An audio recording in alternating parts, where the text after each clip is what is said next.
একদিনের চাঁদপুর ট্যুর।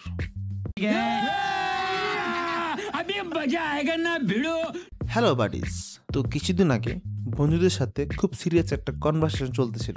হঠাৎ মনে পড়লো এই শীতে আমরা কোথাও ঘুরতে যাইনি। ব্যাস প্ল্যান করে ফেললাম যে আমরা কাল লঞ্চে করে চাঁদপুর থেকে ঘুরে আসব। যদিও আমি 69% শিওর ছিলাম প্ল্যান ক্যান্সেল হয়ে যাবে, কিন্তু মুসাফির নাতিগুলা সকাল থেকে ফোন দেওয়া শুরু করে। সো আর কি করা, ব্যাগ কাঁধে নিয়ে 4 হ্যান্ডসাম বন্ধু বেরিয়ে পড়লাম ট্যুরের জন্য। প্রথমে চলে গেলাম সদরঘাটে, সেখান থেকে একটা লঞ্চে উঠে পড়ি।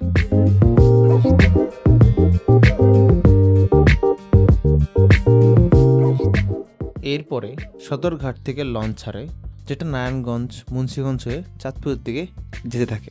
আর আমরা সম্পূর্ণ লঞ্চের কোনায় কোনায় ঘুরে ঘুরে ছবি তোলা শুরু করি, এবং এক পর্যায়ে লঞ্চের সকল জায়গায় সকল অ্যাস্থেটিক ছবি তোলা শেষ করার পরে আমরা ক্লান্ত হয়ে লঞ্চের একদম ঠিক সামনে বসে পড়ি, যেখানে শীতের জন্য প্রচণ্ড ঠান্ডা লাগতেছিল, কিন্তু তারপরও আমরা বিষয়টা অনেক এনজয় করতেছিলাম।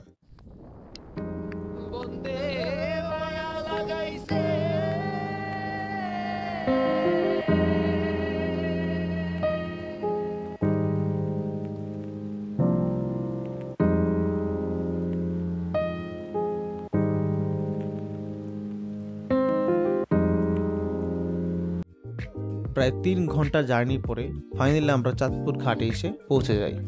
একটি জাহাজ আসতেছে, জাহাজে জাহাজে সংঘর্ষ হইতে পারে, জাহাজে জাহাজে সংঘর্ষ কি করে। এবং আমরা লঞ্চ থেকে নেমে হাঁটা শুরু করি। আমাদের উদ্দেশ্য ছিল আমরা 3 নদীর মোহনা যে জায়গাটা আছে সেখানে আমরা যাব। তো সেই উদ্দেশ্যে আমরা এলাকার মধ্য দিয়ে নদীর পাশ দিয়ে হাঁটতে থাকি, এবং হাঁটতে হাঁটতে আমরা চলে যাই চাঁদপুর বড় স্টেশনের ওই জায়গাটাতে। এবং প্রচণ্ড ক্ষুধা লাগায় আমরা সবাই দুপুর লাঞ্চ আগে শেষ করি, এবং এরপরে আমরা এলাকাটা ভালোভাবে ঘুরে দেখা শুরু করি। আর ওই দিকের এলাকার একটা অন্যরকম ভাইব কাজ করছিল। ইচ্ছে হচ্ছিল আমরা এখনই ট্রলার আর জাল নিয়ে বেরিয়ে পড়ি মাছ ধরার জন্য।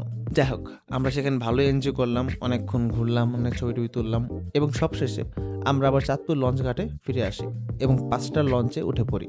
এবং লঞ্চে বসে থেকে বিকেলের দৃশ্যটা সত্যি অনেক সুন্দর ছিল, এবং সেটা উপভোগ করতে করতে আমরা ঢাকা ব্যাক করি।